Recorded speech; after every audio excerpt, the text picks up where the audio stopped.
mgbede ọma nụ, ndewonu ụmụ Igbo ndị ọma njem ọnụ. Ana m ekene nwoke na-ekene nwaanyị wee na-asị ka tata mara anyị mma ụbọchị orie, wee na-asị ka o reretara anyị ndụ, ka o reretara anyị udo, ka o reretara anyị agam n'iru, ka o reretara anyị ha akwakwu ihe enwe enwe. Ana m asị ka chi anyị gọzie anyị, nye anyị ndụ, nye anyị udo, nye anyị udo obi n'iru, udo obi n'azụ, ka ezumezu mmụọ niile anyị na ha so gbapụrụ anyị izuzu ajọ mma, izuzu ajọ mmadụ,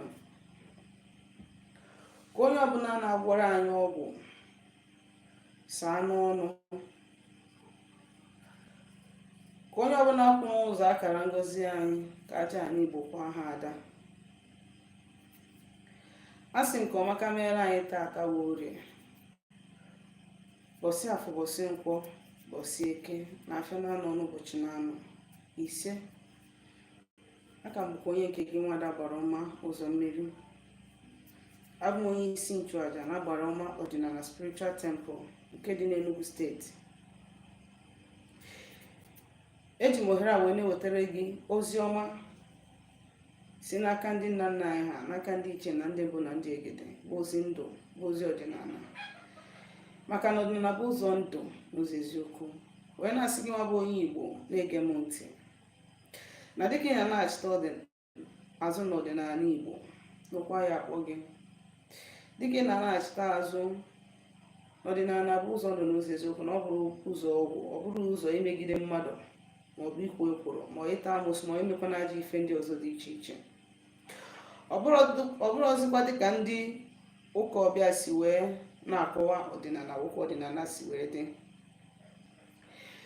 Wee na-asị gị na dịka ị nọ na njem a, n'ụkwa mma mkpọ gị, ịma mbanye n'ọnya, ịma mbanye n'aka ndị ajọ mmụọ, ịma mbanye n'aka ndị ajọ mmadụ. Ịgakwazi n'isiokwu nji maka ya wee bịa tata. Ihe nji maka ya wee bịa bụ ihe gbasara Olummiri.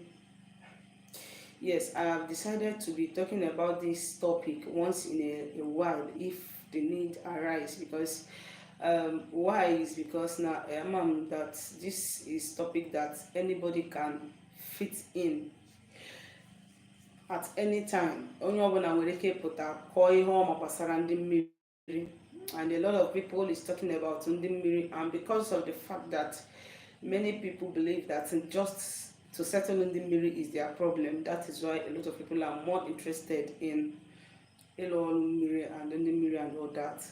Yes, all of us know that settle ndị mmiri is very very important. Mana just ka nsi wee bịa taa ka anyị tinyerikwa uche n'ihe gbasara Olummiri. O nwere paatị m chọrọ imetụ aka, that paatị m chọrọ imetụ aka n'ihe gbasara Olummiri. Ọ maka ya ka m ji wee nọkwa n'ụrụ ebe a. Ọ bụrụ na ị nwere ajụjụ ị ga-ajụ m, drop the question ka m nwee ike wee saa ya. Biko drop question early enough so that ka m nwee ike wee fụ ya. Ọ rapụ ịbụ na-apụ meseji ga na-abata, question ga na-abata. Ekwubugo m ya mbosi ọbụla from live. If you have any question to ask, dee ya ozugbo nkụzichara na asamụ ya. Ọ bụrụ na ị chọrọ idere m ozi na my WhatsApp nọmba ị ga-eji nweta m bụ 070-373-11663. If you are calling me direct call or WhatsApp call, you may end up ịkpọgide m. I will not pick your call.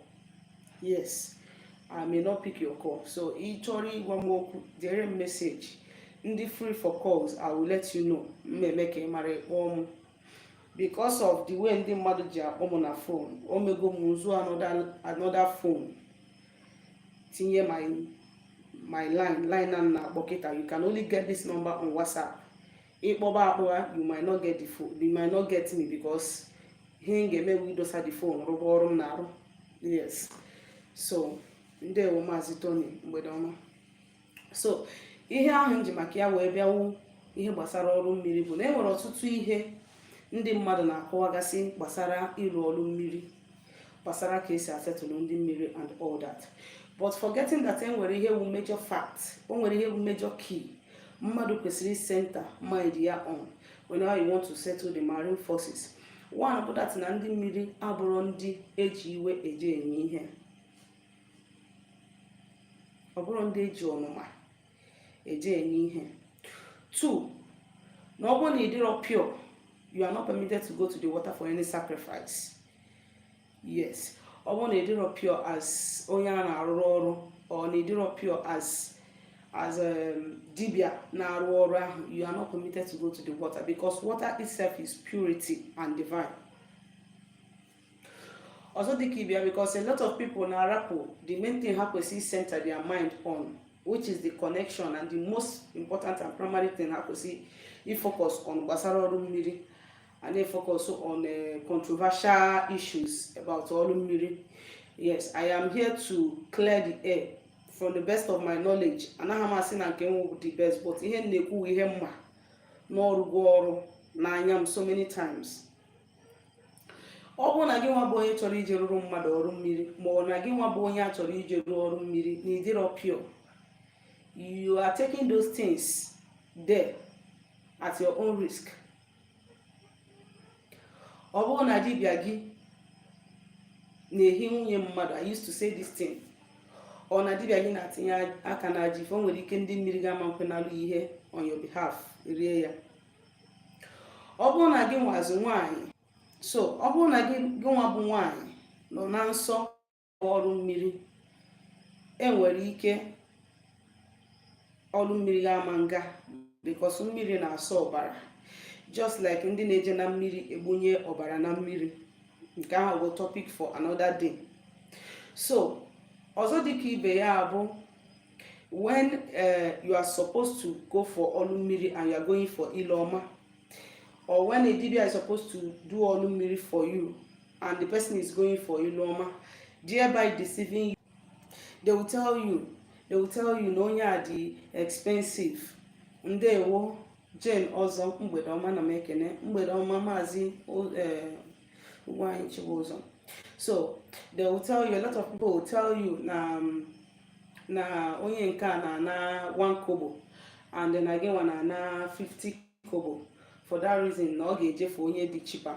I want to let you know that onye ọbụla sị gị na ọ na-arụ ọrụ mmiri, let me say with anything 50,000, 60,000, even 70,000 abụrụ ọrụ mmiri ka ọ na-arụrụ gị.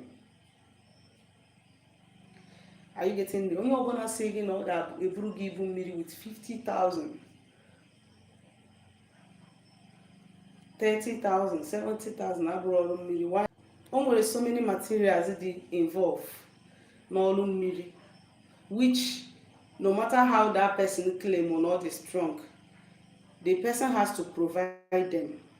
Ọ bụ na onye ahụ provide ya, ị mara na nke ahụ bụ ụgwọ gị nwa ga-akwụkwazi leta n'anyanwụ ka oke gị nwee ike wee mee gịnị wee bịa.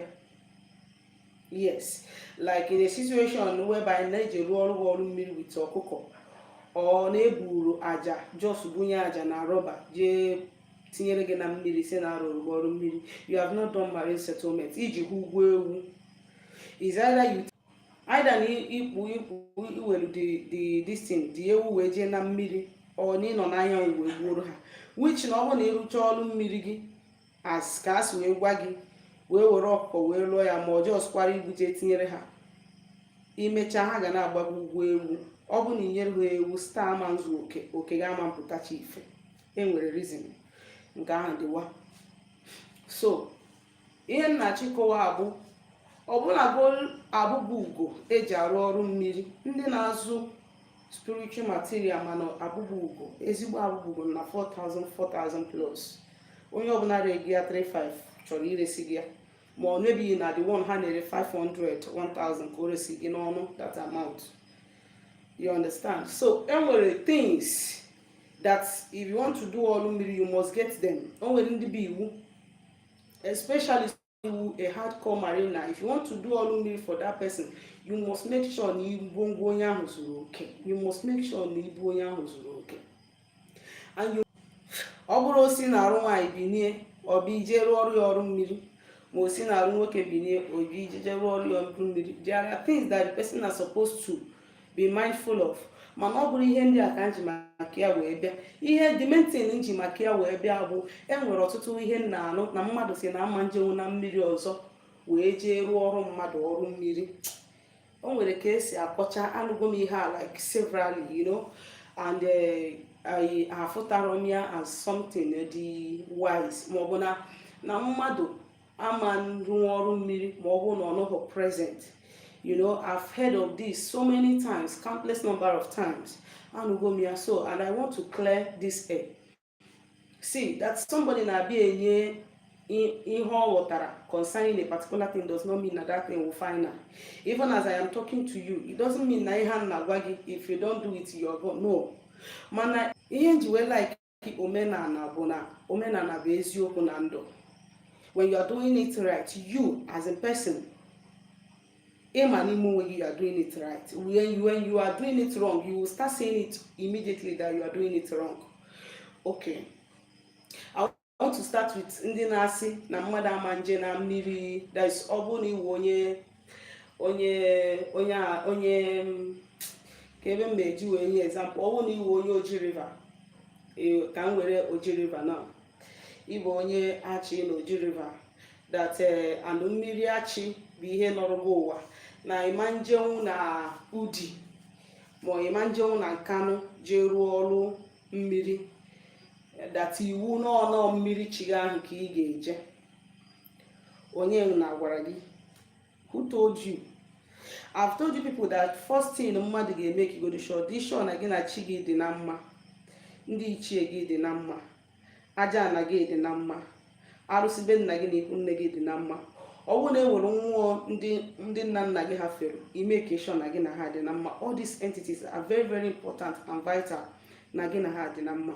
Then that one is apart. Now, ọ bụrụ na mụnwa bụ agbara ọma ga-arụrụ gị ọrụ, onye ọbụla bụ dibịa nwere ezumezu ya.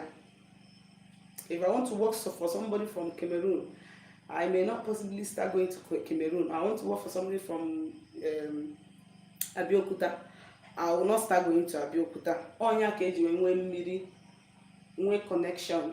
Ota mmadụ na mmadụ si adị na mma wee bụrụ ọyị, ota ka forces si adị na mma bụrụ ọyị, ota mmadụ na mmadụ si adị n'iro ka mmiri si adị n'iro.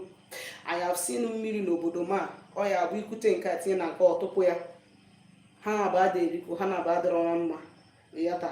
But I have seen mmiri ọ ya bụkwa ịnọrọ ebe ahụ ịkpọkwa mmiri ọzọ, mmiri ahụ abịa ebe ahụ n'ala ihe. Ọ bụrụ na ịchọ ka dibịa bịa na be gị bịa rụọ gị ọrụ, so that kọrapụ ịbụ ị na-agba ka ị hapụ ime mistake, ị mee the mistake. Ọ bụrụ na ịchọ ka dibịa gị rụọ ọrụ gị ọrụ, I want you to know that na-enwe one secret with ndị dibịa. Unless mụ na ịma na-enwe ndị na-ama jump wee na-eje ebido ọrụ. Onwe ndị na-ama jump na-eme ọrụ a n'ike aka ha. Ndewo Chimaobi Eze, mgbede ọma. Onwe ndị na-eme ọrụ a n'ike aka ha, n'ike aka. Onwe ndị na-eme ya n'ike aka. And all ndị ahụ ndị na-abụ ha nọrọ ọ na-afịa ha arụ, etinyebe aka na one thing or the other. Mana ọ bụrụ na akpọrọ gị iwe kpaa na akpa n'ụfọ, you will not find anything difficult. Challenges will come, but you will pull through. Now, ọ bụrụ na dibịa ụta nnọkịta na n'ihe kpọrọ m ogwugwu mebi ogwube nne m ma ogwube nna m kpọrọ m ọrụ. And ịbịa in my mother's village is just a village in the whole of a town where about 12 to 13 villages. Then ịbịa n'obodo m ahụ, enwere other entities, enwere other mmiri. Ọ wụrụ naanị ogwugwe nna m ahụ ma ogwugwe ikwu nne m ahụ bụ mmiri dị na my place. Enwere other entities ya na ogwugwe ahụ kpọrọ m ọrụ na mmiri chi m na-eriko. Do you know that na before ọ bụ na enwere ngene, enwere ogwugwu be nna m, abịakwa na another neighboring village enwe ngene, and ngene ahụ na ogwugwu ahụ kpọrọ m ọrụ na-eriko. Do you know that before I start working with ngene as mmiri na mma achụrụ ya aja, I want to nkọwara gị ihe na-amarụ gbasara ọrụ dibịa. Before m ebido welu ngene wee rụba ọrụ, maọbụ na m chọrọ iji iyi eje wee rụba ọrụ, na m na-ejeje chụọ ọrụ ya aja. yes, ma ọ na nchọrọ iji ọrụ wee rụọ ọrụ, mmeje chụọrọ ya aja. Maybe I want to start taking people there for Olummiri.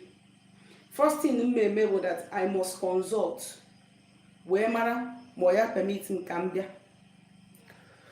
Ụfọdụ nwere ike ịbịa gị na nrọ, ụfọdụ nwere ike ọkpanite gị ije afa asị gị na ọ sị gị bịa. O nwere some things iyi ebukwa aja dịka onye na-eji ịrụ ọrụ mmiri. Get me? Iyi ebu aja dịka onye na-eji ịrụ ọrụ mmiri. Ọkụkọ ya esonata gị at least na other things. Iburu ya iwee gaa wee gwa dị mmiri na tata na ike ka ị bịara ịdọrọ na bịa, ka o soro na ezumezu ka ị kpọnata ya ụlọ. Mgbe ọbụla oke pụtara ka oke bụ nke ya ruo aka, imesie ya iwee kuru mmiri ya wee kụnata n'ụlọ. Ị chọọ ite ma ọ wụ ị chọọ whatever, ọ wụ rọba ka iji ma ọ depend ka isi set ibe gị, idosi ebe ahụ. Ịpụta n'ụtụtụ ịga ọfọ dịka dibịa, mgbe ị ga na-enye ezumezu gị ọjị na mmanya na nzu na edo, ị ga-awalụ mmiri ahụ ọjị, ị ga-enye ya mmanya, ị ga-enye ya nzu, ị ga-enye ya edo. Maka gịnị? O soboro na ezumezu gị.